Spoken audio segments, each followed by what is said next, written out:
The Braves tried to rally late, but the Braves bullpen just could not hold Kansas City off the board in a 9-6 Royals victory.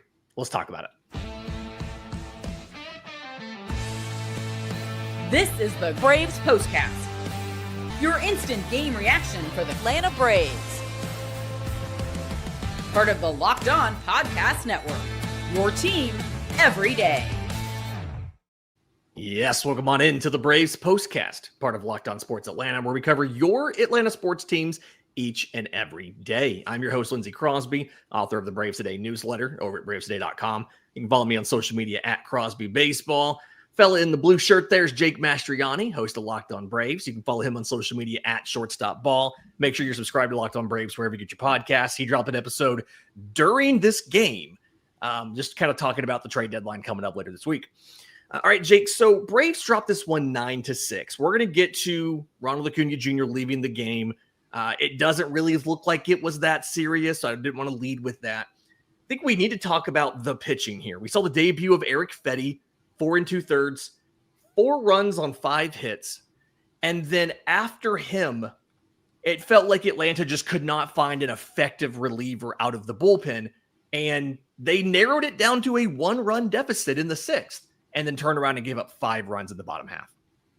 Yeah, look, the bullpen's not good, but I think it's a combination of starters aren't going deep into the games. Mm-hmm. So you're having to use your 6th, 7th, 8th best starters just to try to get to the back end of games. Yeah. And unfortunately, by the time you get to that point, they've already given up 3, 4, 5 runs. And it's just where the Braves pitching staff is right now. I mean, this Braves bullpen, it looked fine when you had Sell and Schwellenbach consistently going 6, 7 innings. Yeah. But when you're trying to cover 4 or 5 innings a night from this group, it's just really kind of exposed this bullpen. I think is what the injuries to the starting rotation have done. It's exposed a bullpen that really wasn't good to begin with, but because your starters were so good and you only had to really worry about using a Dylan Lee and a Pierce Johnson and a Raisel Iglesias, you know, when he's been throwing the ball well, it really kind of covered up the weaknesses in the back end of this bullpen. But now you're having to count on an Enyel De Los Santos and a Rafael Montero and Aaron Bummer just to bridge the gap to the back end of games. And those guys just aren't that good. Maybe Aaron Bummer, I know he had a rough night tonight. He's probably the one I trust the most out of that, but he never really seems to get it done. I also think part of it is too that I think it just feels like it. They're legitimately just throwing these guys out there to try to give them some sort of audition in case anybody sees something that they want to trade for. Yeah. Like Bummer, De Los Santos, Montero. You could get all of them gone tomorrow, and I wouldn't bat an eye. But I think that's part of it too, because otherwise I don't know why you're using Montero every other day is what it feels like right now, sometimes every day. But that's the only other explanation I can find for it is they're hoping that they have a great outing, and that one outing, some other GM sees that and says, oh, maybe we'll trade for that. I continue to be insistent that Rafael Montero's roster spot is going to be the one that's taken away on Thursday to activate Carlos Carrasco, add him to the 40-man roster. I wanted to pull just for fun because I enjoy doing these kind of things to myself. I pulled the ERA for every Braves pitcher since the All-Star break. Pierce Johnson has a 180 in 5 appearances in 5 innings, 1 run on 2 hits, no walks, 6 strikeouts. Outside of that, your next best reliever ERA, if we're not counting Luke Williams, because he pitched 1 total inning, is Dylan Lee at a 4.15. And it's just like, to your point, they're having to throw these guys so much. I mean, De Los Santos, 13.50, 4 2/3 innings, 9 runs, 7 earned. Rafael Montero, Wander Suero, Aaron Bummer's at a 12.27 since the All-Star break across 3 2/3 innings, 5 runs on 8 hits. And I think to your point, they're having to use these guys so much more. And that's why we're seeing this. This was probably the real talent level of the Braves bullpen all season. And you covered it up quite a bit.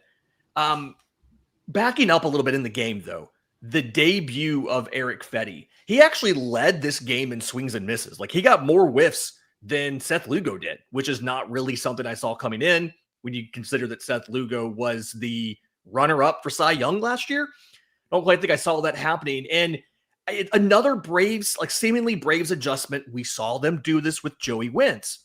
He went heavy on the cutter. 36% cutter. He threw it more than his sinker, more than his sweeper. And that's not really the usage that you would expect from a sinker slider guy. But it seemed to be somewhat effective. 3 whiffs on it. The average exit velocity off the cutter was only 80 miles an hour. Is there potentially something here or no? No. But, I mean, look, I think you're hoping getting Eric Petty that you're going to find somebody that can give you at least 5 innings every time out. He gives you 4 2/3 this time. And I think part of that is just he hasn't thrown a lot of pitches. He hasn't thrown more than 90 pitches since June 7th. And in his last 3 outings with the Cardinals, he threw 53, 64, and 62 pitches. And so they stopped him at 78 today. But I would imagine that going forward, it's a guy that they're really just is going to help them avoid that bullpen and help them not go into that bullpen, even if he's giving up 4 or 5 runs like he did tonight. I really just think they're hoping that Eric Petty is a guy that can give them 5 to 6 innings every time out and just help save the bullpen. And he did a pretty good job of that. Like I said, they took him out pretty early at 78 pitches, but I think part of that is just because hadn't pitched in a little bit, and his last few appearances with the Cardinals, he didn't throw too many pitches. Yeah, kind of like a Joey Wynn situation where they've been stretching him out in games, and so he's been going 3 2/3, 4 innings, 4 1/3, things like that. We'll see what he can do in his next start. All right, in just a second, I do want to talk about the offense. I want to spend a little more time here because we did see some pretty good stuff, and I think it's worth discussing. Plus, we can talk about what we know about Ronald Acuna Jr. And where we're going to go from there. We'll do that next right here on the Braves Postcast. Today's Postcast is brought to you by Game Day Hue, and so is this hat I'm wearing. For Braves fans like me, this one hits the mark because Game Day Hue makes clean, no logo gear with team-inspired colorways for every pro and college fan base. It's all about letting your colors speak for you. No giant logos, just smart, versatile styles that work on game day, on the course, or anywhere in between. I like to wear mine, like if I'm out running errands, I can just throw it on. It doesn't replace all of the different logo, the Brave stuff that I have. It's just a little something different I can do if I want to be a little more subtle, like maybe if my team's in the middle of a stupid losing streak. It's not just hats. Check out the split shade gloves made for the golf course. It's the perfect gift for the fan who has everything. Right now, you can get 15% off with code MLB15 at GameDayHue.com. That's GameDayHue, H-U-E.com. The code even stacks on bundle deals. So now's the time to load up. Let your colors talk because colors speak louder than words. That's GameDayHue.com, code MLB15. This is absolutely my fault. I jinxed it when we first started on here, and I said, the Ronald leaving this game with right Achilles tightness looked to be kind of precautionary, so we're going to kind of wait to mention it until the second thing. We just got the alert from Mark Bowman and David O'Brien. The Braves beat, that those two guys are the beat now, that Ronald Acuna Jr. is going on the 10-day injured list with that right Achilles tightness. He never really looked right all game running. There was the Michael Garcia double that was called back on review in the right field corner. He wasn't really moving that well to get to that. He grounded out to Bobby Witt Jr. and was really kind of slow out of the box and not really running that hard. And now this. I was going to ask you about the assertion I saw on social media saying that the Braves should just kind of shut Ronald down for the season and audition a Carlos Rodriguez or somebody like that. Do you feel like they should work to get Ronald back, or is this something where it kind of suggests to him, hey, you're on 10-day IL. If it takes the full season, that's fine. We'll let you play winter ball to catch up. Yeah, I think it's a matter of the severity too. Part of me, the optimistic side of me, still thinks this is just mainly precautionary, and it's why push it in a lost season for your star player. And if he's got any type of injury like that, just go ahead and put him on the shelf for 10 days. I think you still want to get him back at some point, even if it's just for 3 or 4 weeks in the last month of the season, just to, have that good feeling going into the offseason. Like we've talked about with some of the pitchers, even if Chris Sale or Spencer Schwellenbach, Ronaldo Lopez, all the guys that are on the IL right now, even if they just come back and throw a handful of innings, just that idea feeling good going into the offseason and feeling healthy. So look, I hope it's nothing major, and I hope it is just precautionary and he's on the IL for 10 days and he comes back and plays the rest of the way, because I need every excuse possible to watch this team right now, and Ronald's the biggest reason for it. No, wait just a second. You're leaving on vacation tomorrow. So part of me wants to blame you for this, Jake, because now I have a half a week of Postcasts with no Ronald Acuna Jr. and no Jake Mastriani. No, what have I done to the baseball gods? You're the one that jinxed it in the beginning. Don't try to blame it up on me. Okay, you're the one that said it was nothing. Deal. And this is now. Here's the thing: when they put in Eli White, he actually picks up 2 hits and scores a run in this game. I know that he has an RBI, he has a run, he gets 2 hits. I was wondering about, is there a way to potentially maybe clear another 40-man spot by offering Eli White to somebody at the deadline? I don't think they do that now, but I do feel like this is the other opportunity you have to maybe call up a Carlos Rodriguez out of AAA, see what he has. He's been with Gwinnett the whole year. He's been pretty decent. Is this something you just play Eli White every day and you just use whatever outfielder, or do you legitimately call up the youngster and give him some run in right field? I think it depends on the length of Ronald. Like, if it's only going to be 10 days, you probably just run with Eli White and let him fill it in. I mean, Eli White's out of options, but he is under control for a few more seasons. So there's a chance he's still part of this team on the bench as a 4th outfielder and a pinch runner. But if it's going to be a longer stint, I don't think there's any hurt in calling up Carlos Rodriguez, who I think's still on the 40-man roster already. So you wouldn't have to clear a spot for him. And at least just seeing what he can do. I'm not all that. I don't think he's anything more than what Eli White is, just a 4th outfielder, good contact and all that. But it wouldn't hurt to at least see what he can do and give him that opportunity if it's going to be a longer thing for Ronald. But otherwise, you probably just run Eli White out there until Ronald's back. How damning is it that we've done all of this and we haven't once asked about, do you call up Jared Kelenic? Like, we haven't even discussed it being a possibility.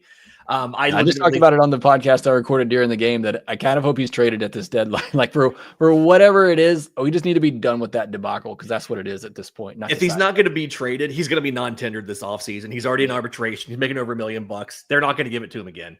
Okay, outside of that, though, Atlanta picks up 14 hits. They do only score 6 runs, which is a little frustrating.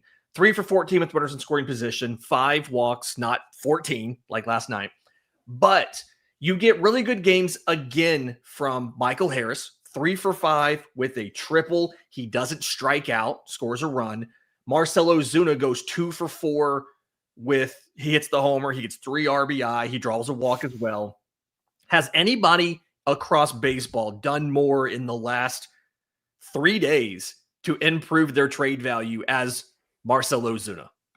Yeah, I mean, it's crazy. We're obviously, creatures of what's happening now. But I mean, coming into this week, I thought, I don't even know if they can trade him. I did a whole podcast saying, did they have anybody of value to trade?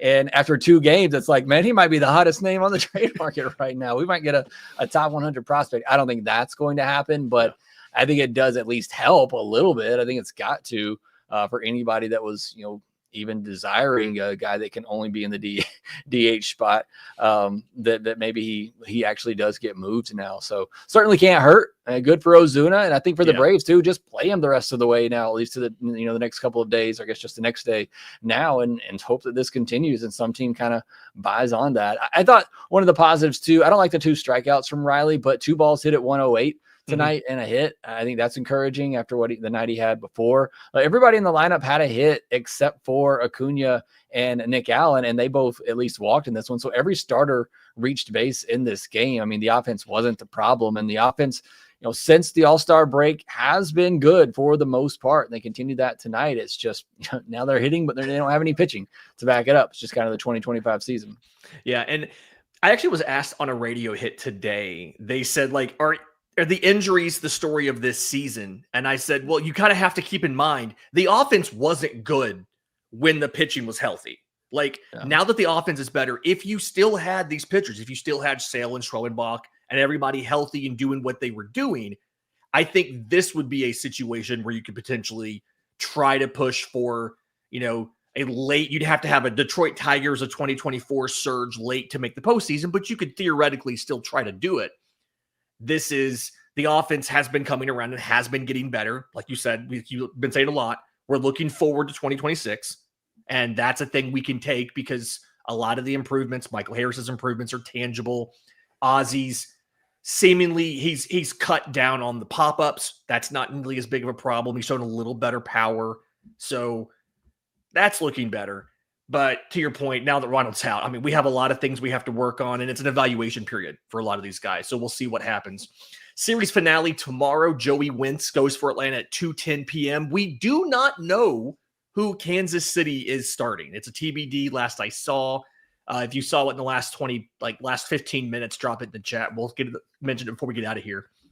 But in the meantime, again, this is a 9-6 loss by the Braves to the Kansas City Royals. Series is tied at 1.